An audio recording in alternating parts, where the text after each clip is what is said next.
Hi guys, welcome back to our YouTube channel. Today we kind of wanted to go over the pros and cons of living in a motorhome full time. Yeah, since we're living in a motorhome full time, there are a lot of really great benefits about it, and there's a lot of things that people don't realize and they're not talked about. A lot of the time, people will show the highlights of living in a van or a motorhome full time and traveling, but a lot of the cons are not talked about.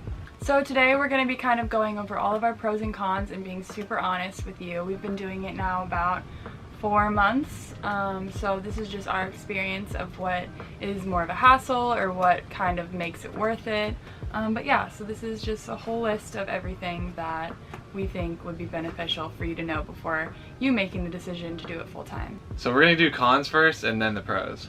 Okay, so for the first con is mail and deliveries. So that is kind of huge. Yeah, and it's big for people that are shipping a lot too, or wanting just to receive Amazon packages. One way that you can get around this is getting like a virtual mailing address and have it shipped to whatever location that they have. But then again, you still have to go pick it up, right? Yeah. So it's not just going to come to your door. The second con is laundry.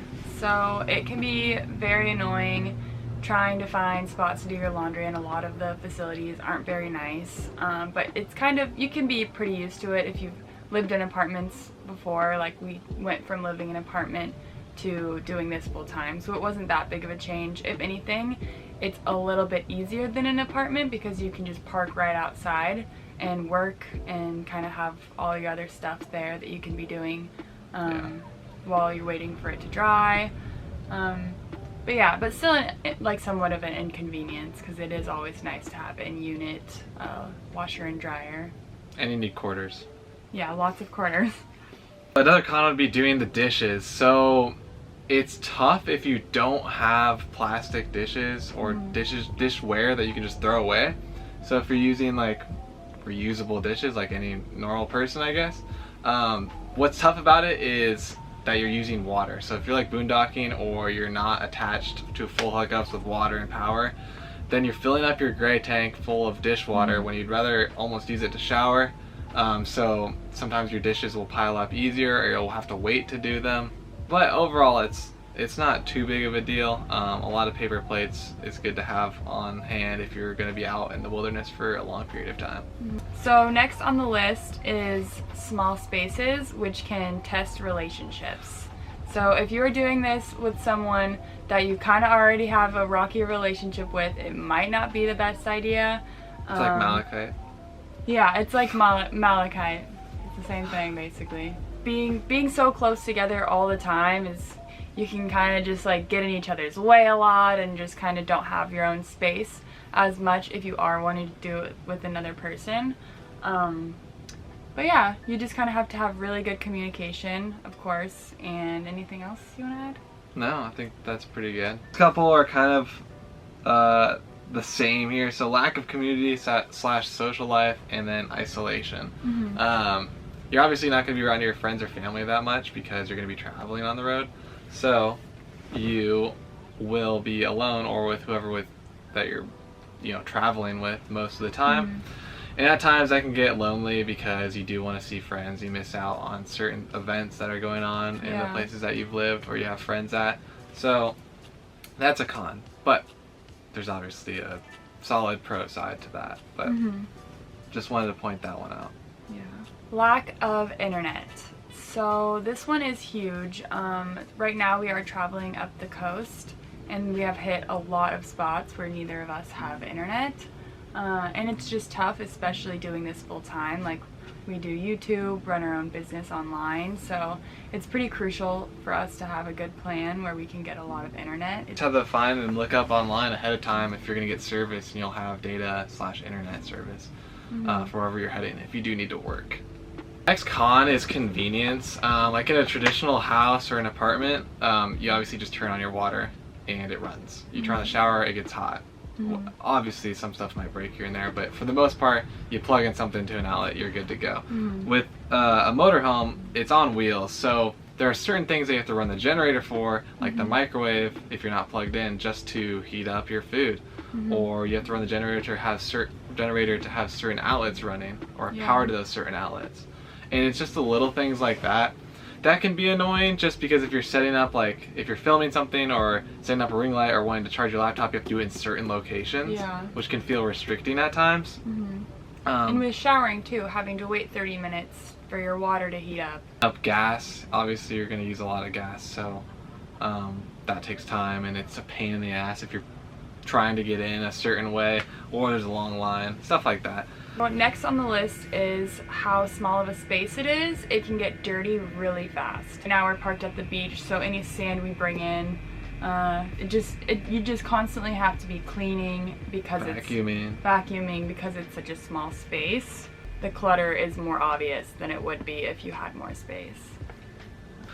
So there's another thing they have to deal with from time to time, which would be bad weather. You really have to plan where you're going. Obviously, if you're in a motorhome, you're kind of just chasing like 70 degrees, and if you like the beach, then the beach. But you do have to look at your weather apps and make sure you're not going below freezing or it's not going to be too hot, because it's hard to run the air conditioning unit all the time, and it's also annoying to run the heater all the time.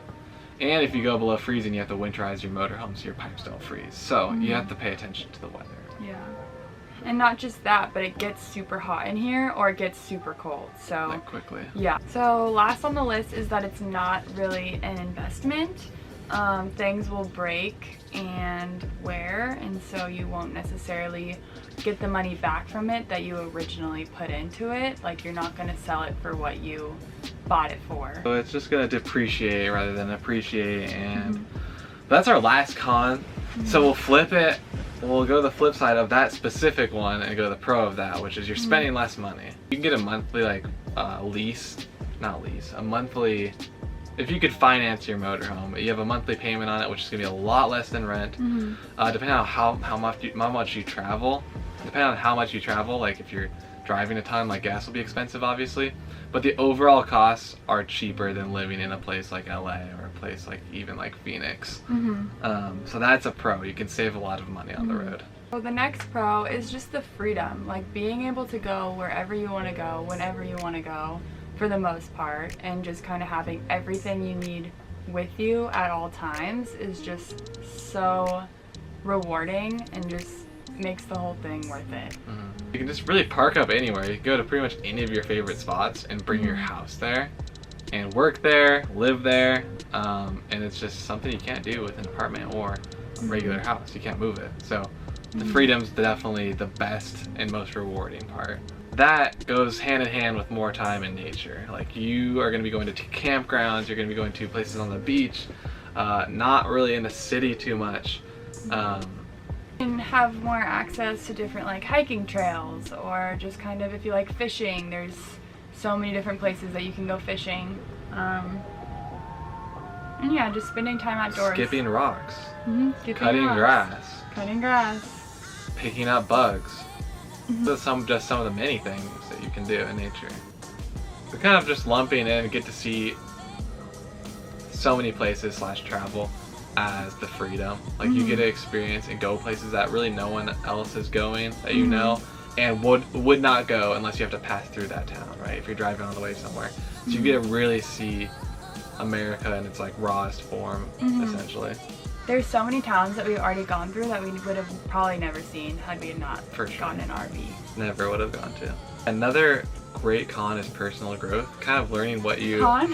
Another great... great con is personal growth. Another great pro is personal growth. Just kind of learning what you like to do, what hobbies you like, how you like to work, where you like to work, where you would want to live. And just growing as a person, being more minimalist, learning about sustainability. You can't use water all the time, really. Another pro that some people might see as a con would be living a minimalist lifestyle. So you can't have your big appliances, you can't have like your 30 coffee makers and stuff like that in your house, because you really don't have as much storage as you would normally like an apartment or a house. So you live more minimally. You really just get your essentials,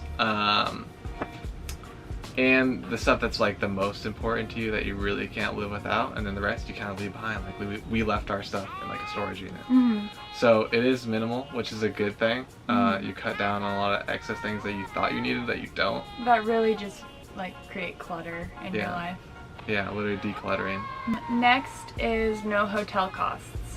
So when we travel, there are so many places that we go that we literally just park and experience like a completely new town by staying in a Walmart parking lot or a Cracker Barrel or a very cheap RV park. Like in Malibu, you can just park. We drive up on PCH and park on the side for the day. You know, you can't sleep overnight there necessarily, but it's nice to just park up there for the full day that you'd normally have to, you know, possibly rent a hotel where we can just drive back to our RV park or Walmart or Cracker Barrel and stay for free. Yeah, and it was actually awesome. We went to Laguna Beach and they have this 3-day pass that you can get from the police station, and basically it lets you stay in your RV for 3 nights completely free. Yeah, that's nice. Somewhere like that, which is such a destination vacation spot, like that would be like a couple $100 just to be able to stay there in a hotel, where we were able to do it completely for free, and all we really paid for was gas for the generator. So another pro is that it's very wholesome. Like we were talking about, going out in nature, going to the beach. It's grilling outside. It's a lot of like one-on-one time. You're doing things that you're not necessarily distracted by, like not watching as much Netflix or just doing things that are really just pointless. So you get really a more holistic view of life. Yeah. And last is less distractions. Did you want to kind of go over that one more? Yeah, so kind of like I was just saying, is there's less things to get your time stolen from you by, like Netflix and traffic. And I mean, obviously if you're traveling, but you know, Netflix, video games, stuff like that. You don't really do as much. You can if you really want to, but there's just so many other things to do outside and so many things that you haven't seen that there's less distractions in that way. You can be more focused on your work. Yeah. But like I said before, we've been doing this for like 3-4 months, so this is just what 4 months now. Yeah, 4 months. This is what we've come up with as the pros and cons that we experience on the daily basis. Overall, it is a pro. We love it a lot. And we're going to be posting, if you are interested in this type of lifestyle, we're also going to be posting videos like what it costs to live in our RV for a month, our RV tour, and then other just like general RV type tips videos. So if you are interested in like getting a van or living in an RV full time, I would recommend subscribing and looking forward to those videos that come out, because they're going to be really good and raw and pretty honest. So there's no really fluff involved. So make sure to subscribe. Yes, like and subscribe. Comment if you have any questions or want us to make a video on something. And then follow us on our socials. We both have Instagram, TikToks, YouTube separately. So check those out. They'll be in the description below. Yep.